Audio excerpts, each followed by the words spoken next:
അങ്ങനെ കാത്തിരിപ്പിനൊടുവിൽ ഒരു വടക്കൻ വീരകഥ എന്ന ചിത്രത്തിൻ്റെ ആദ്യ റെസ്പോൺസ് ഇപ്പോൾ ഇതാ പുറത്തുവന്നുകൊണ്ടിരിക്കുകയാണ്. ആ ഒരു അപ്ഡേഷനാണ് ഇന്നൊരു വീഡിയോ ഭാഗത്ത് നൽകിയിരിക്കുന്നത്. വീഡിയോയ്ക്ക് മുൻപ് വീഡിയോ ലൈക്ക് ചെയ്യുക, ചാനൽ സബ്സ്ക്രൈബ് ചെയ്യാൻ വേണ്ടി ശ്രമിക്കുക. മമ്മൂട്ടി, സുരേഷ് ഗോപി, ക്യാപ്റ്റൻ രാജു എന്നൊക്കെ പ്രധാന കഥാപാത്രങ്ങളായെത്തി ഇന്ന് ഫെബ്രുവരി 7-ാം തീയതി തിയേറ്ററുകളിൽ വീണ്ടും റിലീസിനെത്തിയ ചിത്രമായിരുന്നു ഒരു വടക്കൻ വീരഗാഥ.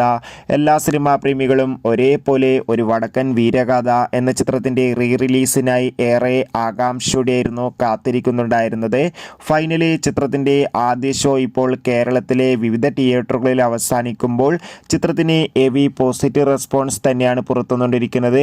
ചിത്രം കാണുന്ന സിനിമാ പ്രേമികളെല്ലാവരും ഒന്നടങ്കം പറയുകയാണ്, ഒരു വടക്കൻ വീരഗാഥ എന്ന ചിത്രം അതിഗംഭീരമായ ഒരു മികച്ച വിഷ്വൽ ക്വാളിറ്റി നൽകുന്ന ചിത്രമാണെന്നും ചിത്രത്തിൽ മമ്മൂട്ടിയുടെയും സുരേഷ് ഗോപിയുടെയും ഒക്കെ അതിഗംഭീരമായ പെർഫോമൻസും ആക്ഷൻ രംഗങ്ങളൊക്കെ കാണാൻ വേണ്ടി സാധിക്കുന്നുണ്ടെന്നും എന്തായാലും റിലീസ് ചെയ്തിട്ടും ചിത്രത്തിനൊരു മികച്ച വിജയം തന്നെ സ്വന്തമാക്കാൻ വേണ്ടി സാധിച്ചിട്ടുണ്ട്. എന്തായാലും ചിത്രത്തിൻ്റെ കൂടുതൽ അപ്ഡേഷൻ അറിയാൻ വേണ്ടി നമുക്ക് കാത്തിരിക്കാം.